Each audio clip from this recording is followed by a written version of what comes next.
Hello, friends. Welcome to another episode of Nobody Asked Us with Des and Kara. This is a freshest late night edition. I wish we had like sexy music there. Late night I know. Something like that. That'd be great. Post Boston Marathon, you can see the Sam Adams Taproom. We got the athlete after party going on right now, and we're trying to squeeze it all in. So it's 10:15, and we're going to do our best to give you the freshest something or other recap. What's up, Kara? I mean, we're going to do it. It's happening. It's happening right now. I just want to start off this episode by saying, as Dez's like +1, sorry, Ryan, this has been incredible. Just crying. You guys need to see her in this city. It's actually incredible. Like, people know her, respect her, love her. She can't go anywhere. Dakota Loomer just told me that she was out for a run and she said hi to you and you had your head down and you didn't acknowledge her. Facts. I'm just like, get the run done. Like, you know. It's wild. I mean, it's actually amazing and awesome, but it's wild. Like what you mean to this city. And it's been really fun for me because I don't normally stay and see the marathon. And it's been so fun for me to see what you mean to this place. It's awesome. It's a thing that's been built up for years and years, right? Yeah, so for sure. Like, you've come back so many times, but also you won. That does not hurt the cause. Does not hurt the cause. But it's been really, really fun to see. Like, it's been awesome. Well, thank you for being my +1. I love being your +1. I got to be honest. Boston pretty much treats you very, very similarly, if not exactly the same. Not exactly the same, but they treat me really well too. Yeah. Okay, fair enough. So do you want to recap the 5K a bit first? I think we should go into that. Yeah, we can do that. Okay. All right. Well, Operation Destroy Colt successful. Okay, so take it from the top. So I warmed up with Chris. By the way, I've never been in like the middle of a mass start race. So we were arguing the night before because he wanted me to just leave my hotel an hour and a half before the race and line up 30 minutes before. And I was like, I'm not doing that. Yeah, well, I learned so much. Like, you actually do have to do that. You do have to line up way ahead of time. Like, by the time we started, I was freezing cold. And I just want to say, like, as a former diva, which Des technically still is, it's mind-blowing what the Guest appearance. Come say hi. Come say hi. Yeah, this is the BAA after party. The CEO of the BAA, Jack Fleming, who's been on mics all week long, doing awesome things behind the scenes, and he's on the podcast. Look at, say, wave, Jack. You're on the podcast. Hi. Oh man, come into the camera. I don't know. I'm just I don't have the words to describe how I feel about what we witnessed this past week, with everyone so looking forward to bringing what they do, bringing it to bear in Boston. Even the volunteers, they all have a story. We know the runners have a story. The vendors have a story. The sponsors have a story. The businesses have a story. And I've never been more curious to hear their story, to hear their why, as to why they're drawn to this. I said it at the event post-race party a little bit earlier. Sometimes it can sound insincere or disingenuous. I hope it doesn't, but I truly am humbled by how so many people find running so important to them. It has nothing to do with athletics. I think that maybe I'm right, maybe I'm wrong. I think it's because you really do find yourself in running. You talk about community, etc. Yes, there are communities. You can be part of many communities. But I think it's through running that so many people find out about who they are. Love that. I love that. Yeah. How long are you going to sleep tomorrow? Do you get a day off, or is it right back to 25 planning? Like both of you, it's not a job. It's not work. It's somewhere along the line, I'm guessing that it became part of your life or a way of your life, and you don't wake up and you say that you have to go to work. It's not even that you wake up and you say you want to go to work. It's that you wake up and you start doing what you do. And if you love what you do, it sounds trite, but maybe it's, there are these cliches that are there for a reason. If you wake up and do what you are drawn to want to do, you never work a day in your life. I mean, you should just drop the mic and walk out now. And that's the recap. There you go. Thank you. Thanks for joining us. No, that's great, Jack. And obviously, I think everyone can feel that passion and commitment to the sport, all the way through the build-up, the support from the BAA, the pro athletes you bring in, how you take care of everyone, and all the way down to the post-race party and the after party, and then it all starts over again. And that's why you have the rich tradition and history that you have. And I think that's why people will keep showing up here and doing amazing things. So thank you. Well, thank you. And thank you for your following. I know that you care deeply about those who follow you. You may joke around or have a good relationship and go back and forth, etc. But at the end of the day, I know it's grounded in those who follow you really care, and you're very careful with how you regard your followers. Thank you. Thank you so much.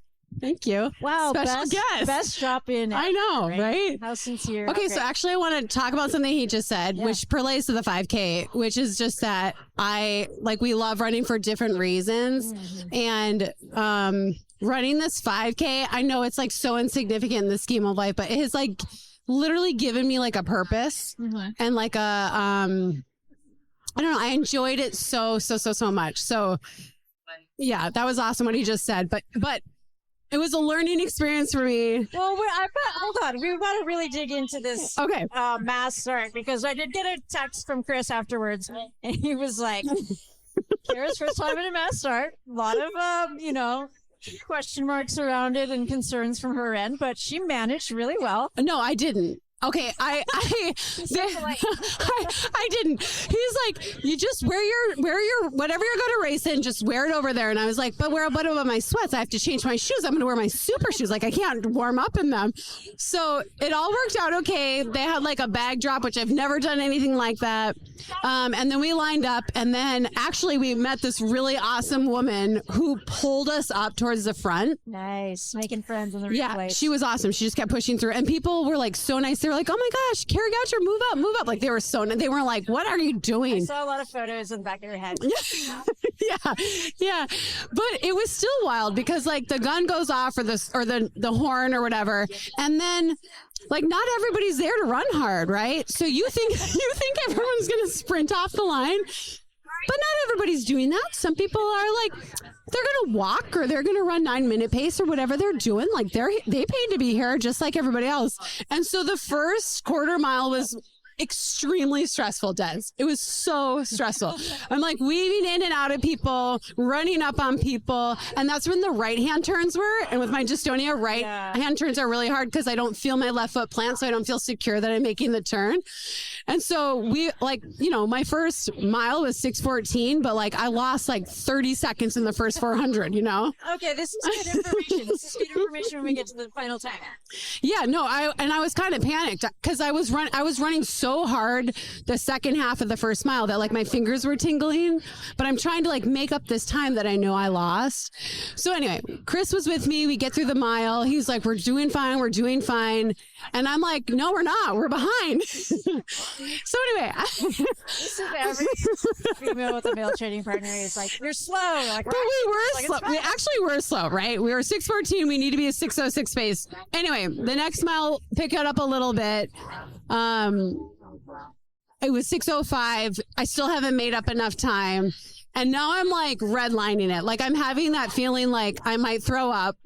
I'm tasting pennies. Like someone threw pennies in my mouth.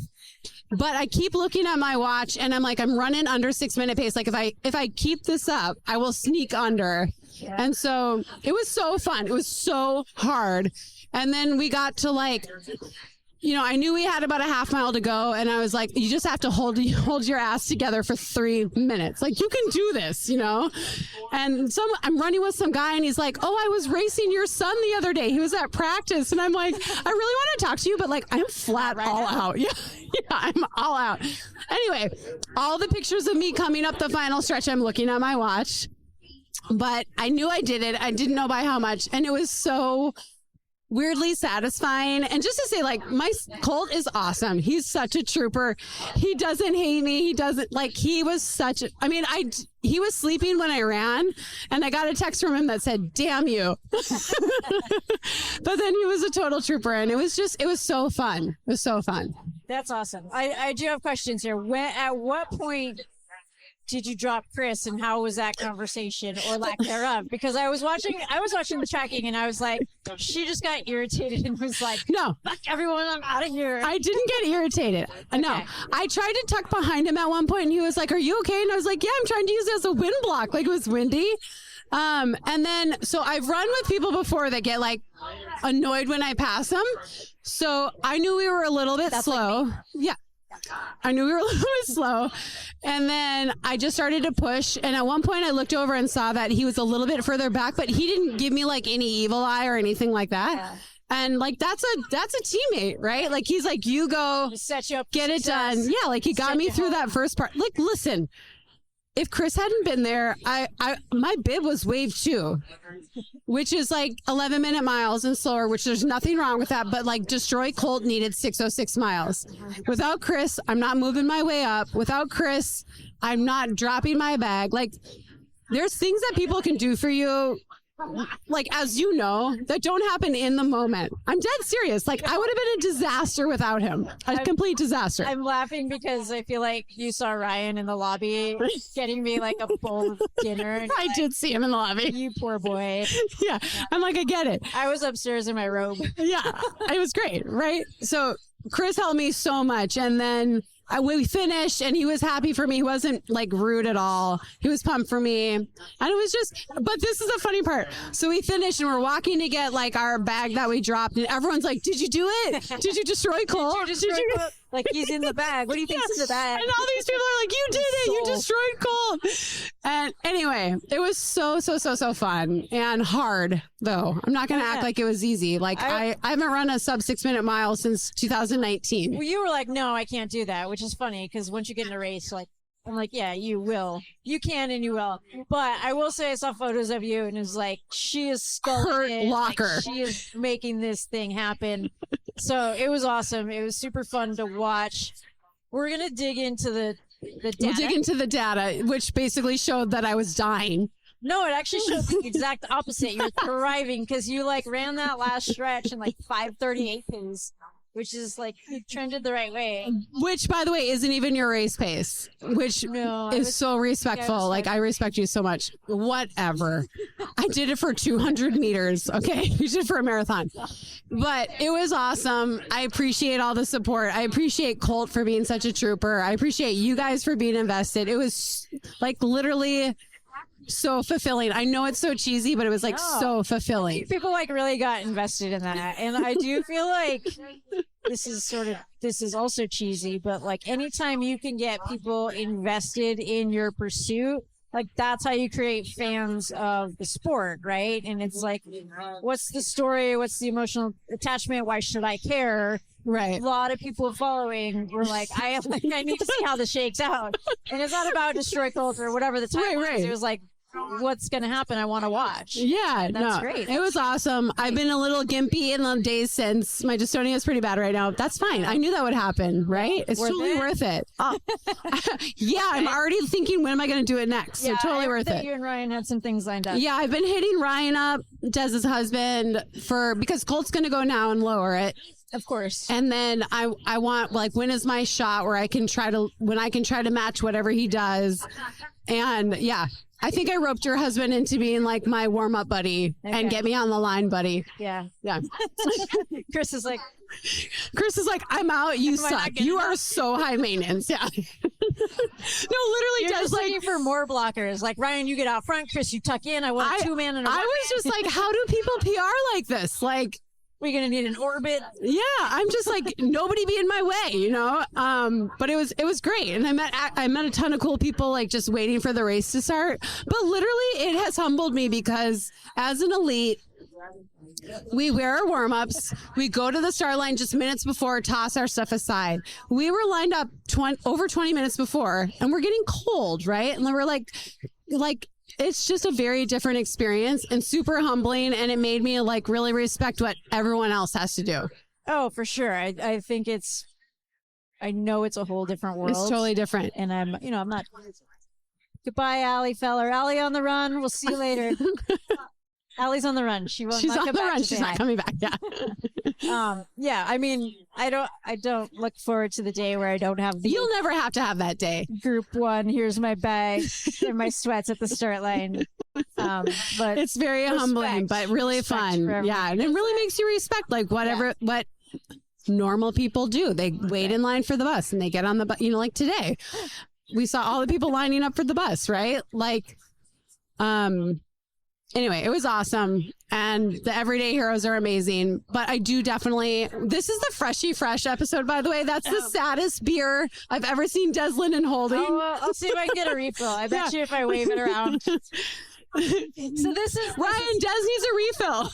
This is how the weekend works. So you bust your ass training the whole segment, and the support team is sort of there doing the stuff, and then race weekend comes, and like the dudes step up. At least my guy does. Yep. And he's like, what do you need? When can I get it? How long? I saw him last night going to look at the menu to tell you what there is food for so you could get it for He'll take photos down there and be like, okay, this is what do you want from this one? What do you want from this one? And he brings it up and it's great. So I'm going to just squeeze on that for a little longer and I'm going to try to wave him down and get a beer. Yeah. Yeah. I'll try to. Okay. Now, okay. We'll get it. Well, one more thing on the 5K. I will say that Chris is going. Chris is going to go get you a beer. See, she knows how to work. This audio better not be bad though. Thank you, Chris. Anyhow, so I think it's last call. Last call? Oh, that's an hour ago. Sorry. This is so sad. Okay, never mind. We're doing great. Okay. Yeah, we're fine. So I have a little bit left and I haven't been sipping on it too much anyhow. Okay. But I was going to say last thing on the 5K. 1, amazing job. Congratulations. Thank you. 2, Colt. New hashtag, Destroy Kara. Yes. Let's make it trend. We're going to do that. And then for you, I think that first, quarter or half mile of weaving, you still have more in the tank. So this is going to be a great battle for longer than Colt thinks, I think. I love that. I hope so. Yeah. If he goes out and runs 17:30, it's pretty much over. Yeah, just grab the back of the shirt for a while. But we'll see. Yeah. Yeah, it's awesome. And yeah, support Colt on his Destroy Kara. It's totally fair. Absolutely. Yeah. Okay. Well, what people really want to know is our Freshy take on the Boston Marathon. Much like the Olympic trials, I got to watch it unfold. You didn't, because you were in it. You provided one of the most exciting moments of the day. But before we dive into what I saw, we want to hear from Des. What did you feel like warming up? What was like, give us the rundown. Like, you wake up, how are you feeling? What did Ryan go get you to eat? He did set the alarm at like 5:35. He's like, I'll get you something by 5:40. So it was like a plate of rice and a plain bagel, which was very kind. And is that typical? coffee. Yeah. Okay. Like white rice, dude, so clutch. Yeah. Like easy to eat. Yeah. And then I just put the bagel in my bag and I had it on the bus. So I was eating carbs all morning long.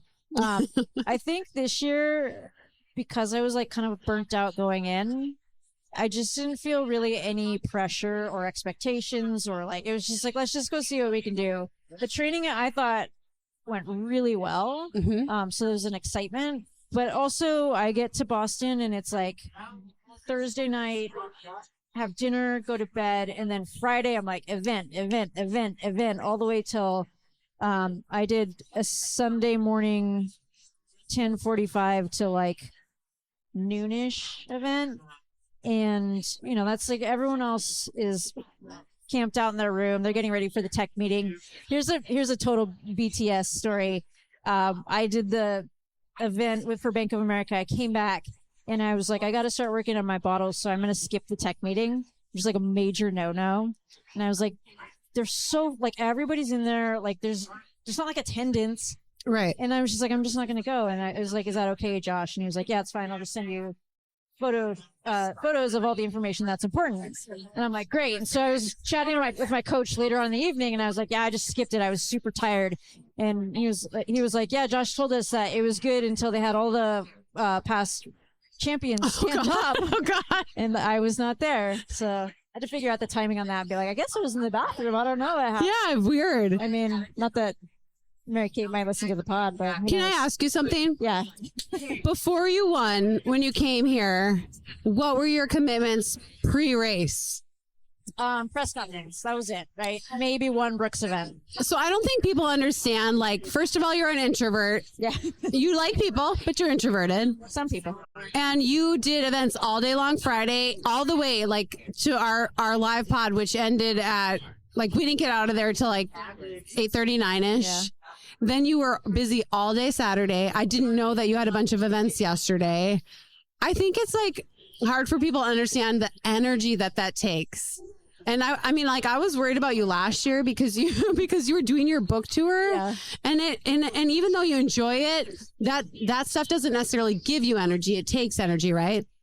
So coming in here on Friday night, you were like, my training's gone well, but I'm just so tired. And yeah, and then you still did all these events, and it's like, I think it's important for people to know that, like, everyone you're racing against is just resting. I know. Which, like, I would never do what you do. They also went to the tech meeting and I didn't, so it's probably a wash. It's actually not. But I think there's, like, this responsibility that comes with being a defending or a former or Former champion. former champion. Yeah. Like, you're always a champion, but you know what I mean? Like, that's done it. That's done it. Thanks, Kara. I feel know. like a champion. I hate it. Like, I don't even like the word former because, like, you're always Boston Marathon the champ. Olympian. Yeah, like, you're always an Olympian. You're always Boston Marathon champ. So there's, like, all these things that come with that are awesome, but that also take energy from what you're trying to do in the race. So that's a great point. And honestly, I was driving back from the last thing on Sunday morning, afternoon, and we were heading into like the city and the banners were up, and I was like, that was the first time I was like, oh, I can't wait to race. I'm so excited. And it's not a coincidence that was after all the Everything ended. Yeah. And I was like, oh, I just can't wait for tomorrow. This is going to be so much fun. Yeah. So that was like sort of how I came in and how I went to the line. It was like, training went well. There's no expectations. I'm not like supposed to win again, but I feel like But do you ever feel like, even though you're like, my expectation is here, I'm not the fittest I've ever been in my life, but everyone's like, but she's Des. Do you feel that? Are you ever just like, oh my God, I'm human? Because people like believe, like, I'm sorry, today I was like, she's fucking winning this. Yeah, maybe Yeah. betting. Yeah. Do you feel that, like, that? It's. I'm not saying it's a negative, but people are like, but you're Des Linden. You're a gamer. You're a yeah. I do, but also I feel like I've had so many like tier two races results where like now I'm like, if you don't understand that this is what happens at 40 and this is where I'm at right now, I'm gonna make it. What's that? Okay, I'm sorry. I actually want to hear what you have to say here. Yeah, like if people don't understand that, maybe they're just not. But what's second tier? I mean, okay, like at mile 3 today, I was in 20th place, 90 seconds off. Yeah, but we have to dive into this because we'll get to that later. Anyway, I just want to point out that you're coming to Boston even with perfect preparation. It doesn't get to, even though it's great, it's because you're a champion. It's because your legacy is cemented here. It's just not the same as everyone else. And in some ways it's awesome, but in some ways it actually steals energy from your performance. I agree. I actually told my coach, I'm really glad I won at the point in my career that I did, because it made it so much easier to say yes to all the things. And be like, okay, I don't really need to prove anything anymore. Right. Like, I'm good. But if I had won in 2011 and then tried to have like the peak years of my career doing all that crap, Yeah, that would be either impossible. can't, or else you're like totally underpaid for what you actually delivered. Right, right. Yeah. You know what I mean? So, Yeah. eh. Okay, so a lot of stuff you were doing. I was a little bit worried about you because you were like, I know I'm in good shape, but I'm exhausted. Yeah. But then when I saw you off the start this morning, I was like, oh, she looks good. So tell us about like the warm up this morning, how you felt when the gun went off. Yeah, it was actually quite warm out in Hopkinton. Like, I noticed that on the warm up. I didn't, and I always tell people that, like, make adjustments. Don't be married to your plan. But I was like, I'm fit enough. I'm just going to stick to it. And it seemed like it was going to be nice enough. I felt good. I think I got enough. I never get body work. And I got 3 massages. I know. I mean, should we really quick say this? Like, she doesn't lift weights or get body work. And she got, 3? Like, that's a big deal. Yeah. 3. You should be getting that every week, by the way. Write to her and tell her. You got to find the right person, though. Because bad body work, you're like, why am I paying for That's lotion true. But you got application? good body work 3 times. 3 times. Okay. Oh my And God. I felt like I was just like, the whole build was moving so much better. So I'm excited about that. And that's kind of how I felt in the line. Like, okay, I know I'm in good shape. I'm moving really well. And I can run my own race. I just did not anticipate the race going out the way it did. Right, right. Okay, well, let's talk about that. So it went out really quick and you stayed calm. Yeah. And at 10K, you were 1 minute off the lead. And I told Chris, hey, these women are going to run like 220. If Des loses a minute every 10K, she's still going to run 224. You know, like, I'm not worried about her yet, you know? Yeah. And I was, like you know it so well and you know what's too hot and what's not. So you hit 10K, you're a minute off the lead. And then we were a little bit going crazy because we could see you moving. We saw it was you and we could see you coming. Bright And jerseys, like, yeah, but we know you, right? Too, you like your form's distinctive. And we wanted them to say it on the broadcast, like Des Linden is coming. And it took you a while, but you were very clearly closing the gap. So tell us how all of that happened. Like all of a sudden you were in the back of our picture and you kept coming. Every time they go back to the women's race, you were closer. you don't have to go home, but you can't stay here. Every time we go back to the women's race, you were closer and closer and closer. That was so passive aggressive. All right. This is Megan, the head brewer at Sam Adams Taproom. Swing down this location, get some beers, tell her she's amazing. This location is absolutely beautiful and the beer is fantastic. Great for real. folks, and we're going to talk because next year we want to do a live one of these at this venue. So nudge her. Come on down to the location and say, hey, live podcast. Let's make it happen. And they're going to kick us out. So maybe we'll wrap it up. Okay. Okay. All right. We're going to get kicked out. We're definitely getting kicked out. So we're going to hit a pause on this moment. No, we're going to keep going until we actually get kicked drag out. us out by our Yeah. ear. Okay. Talk to us about like when you hit 10K, you're like, oh my God, they're going so fast. Yeah. But then you start chipping your way back. Yeah. I mean, I was just running my pace, what I thought would work, and like the high end goal, which was 225. So I thought I could get away with 112.15 through half. Like that was the fastest I wanted to go. And anything under 113 I thought would be a really good, solid first half. But yeah, I felt like I was just locked in, like really clicking off what I needed to do. And I know the course well, I know the tangents, and was just like kind of. Oh my God, they did mention that on the broadcast. Yeah, it's so funny. You're like running the tangents. And it was wild later on because Emma Bates found herself in the lead because she simply ran the tangent. But anyway, it's that. Maybe another podcast because we're going to get kicked out, but that shit blows my mind. It's crazy. Why are you running further than you need to run? Yeah. Right. So we could see you coming, right? You're running smart. I mean, you're running the full 26.2, Right. but you're just not running more than I don't that. want to run 26.5. Right. Why would you? Yeah. No one wants to do that. Okay. So Ultras? anyway, sorry, I interrupted you. I don't know. Where are we going with that? I mean, You're chipping away. You're running the tangents. You're coming up on them. Are you like, oh, I don't know if I'm going to catch them? Or are you like, no, I'm going to go get that? No, I wasn't necessarily trying to close the gap down. I think sometimes when you can see the group, you're like, oh, well, I could be a couple seconds fast here, a couple seconds fast there. But I knew I needed to be patient. Otherwise, you're working harder than the front now, and then it's counterproductive. Like, Totally. to be as efficient as possible. But it was like, if they don't pick it up, I'll attach it at some point, and then it's like hit reset, and it's a whole new race. So. Okay, so you're coming. Finally on the broadcast, they're like, there's Des Linden. Chris McClung and I are dying. We're like, I mean, the broadcast was fine, but we were like, say her name. Say her name. Okay, so anyway. Bias. A little. I mean, you might be my favorite, but whatever. So you catch the pack. And it's like, we're in the hospitality and people are like, oh, like everyone's excited. Like Des is back. Was it my parents? She's back. No, I didn't even see your parents.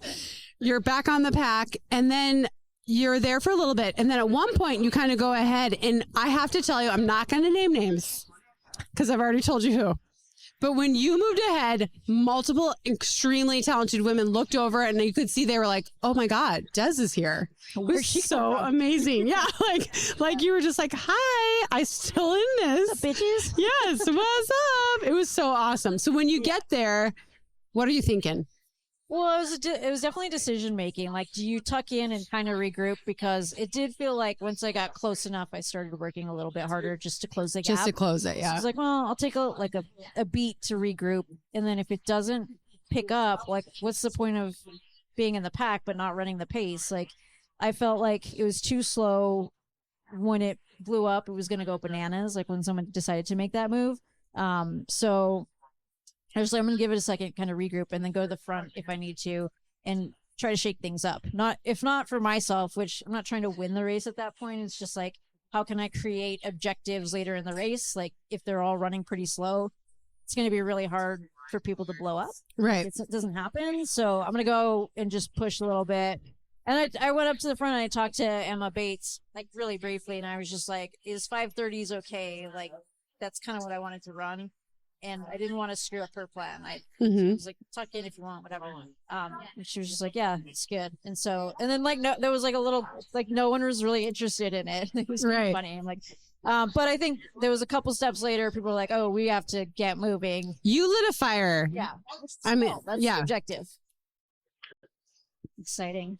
So someone got engaged? I don't know. No, it for us watching, it looked like you went and you kind of lit a fire under everyone. They were like, wait, we need to be racing here. Like she's here? Oh my God. Just got us. Oh my God, we got to go. No, but it was good. It was like you really got that race going. Necessary. Yeah. I felt like it was necessary, and I felt like that was the best chance for later in the race to have people that would fall off and come back, targets to chase. Yeah. So yeah. So okay, you catch up, you lead for a little bit, they start cranking. How are you feeling?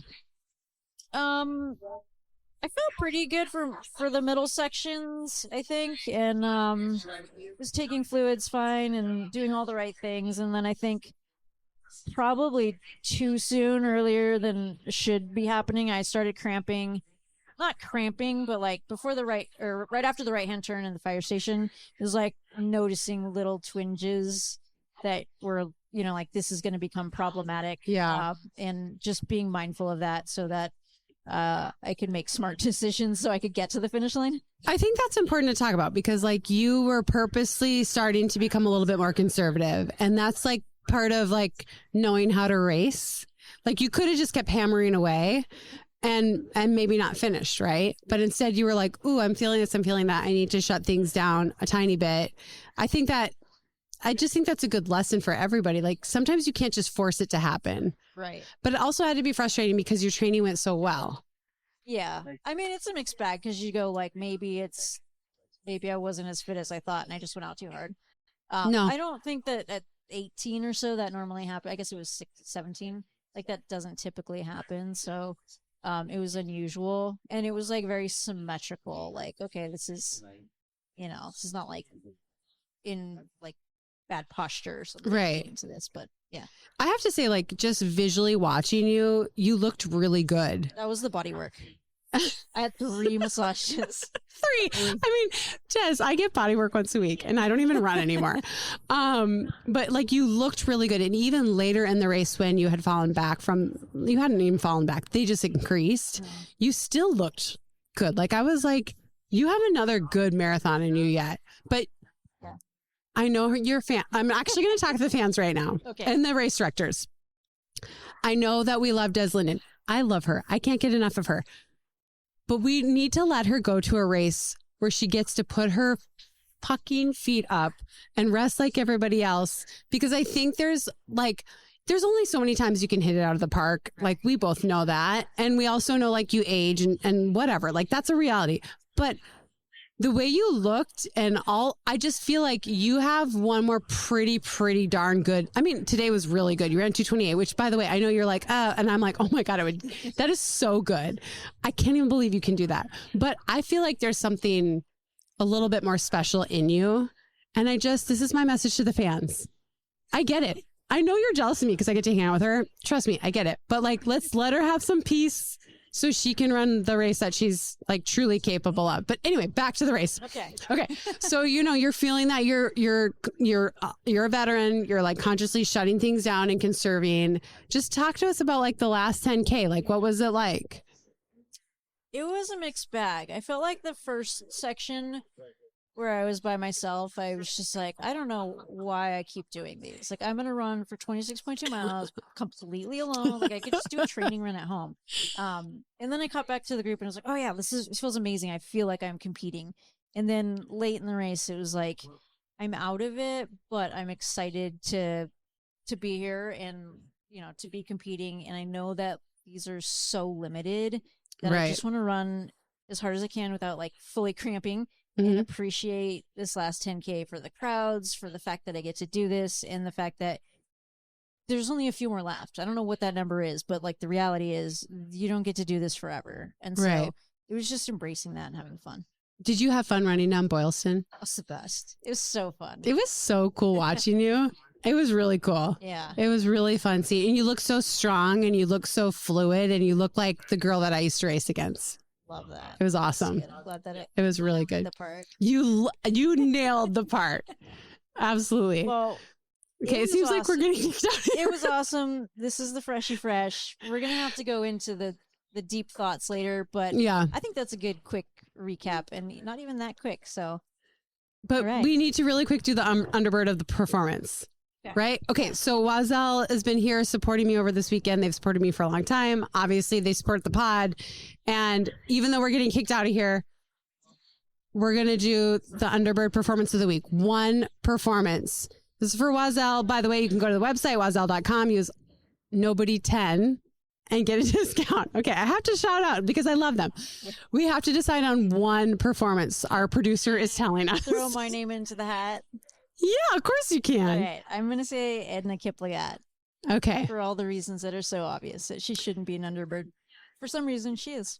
I'm going to let that happen. And I'm also going to say that you called that when we did Here and Now on Friday. They said, who should we be paying, or was that the live pod? I can't remember. But someone asked us, like, who should we be paying attention to? And you said Edna Kiplagat. And she ran amazing today. She is 44 years old. She has children. She has a full life. She's world champ in 2011 and I think 2013. She's won Boston multiple times. She's won London. She was the one to beat when I was at the height of my career. And today when the breakaway happened, she was not afraid. She went with Helen O'Beary and Sharon Lucchetti went with it. And she refused to give up and she found herself on the podium again. Third place at 44. I mean, keep believing. That's right. Yeah. It was awesome. It was cool. Okay, well, we're getting kicked out and we have to wrap this up, but I just have to make you uncomfortable because I love to. Seeing you race brings me so much joy. Likewise. It just makes me so happy to see you see you race, but I followed it. But no, I see how you're trying to spin it. I love that you're going out there. It was so fun to see you look like the Des I know. Like at the trials, you looked awesome, but you looked like yourself today. And again, just to all the meet directors and fans, let her rest before her next race because there's something still in the tank. Not that 228 is bad. 228 is freaking awesome. But there's something still there that we can all like go buck wild over. The drug of hope. The drug of hope. We got it. Okay. Thanks, everybody.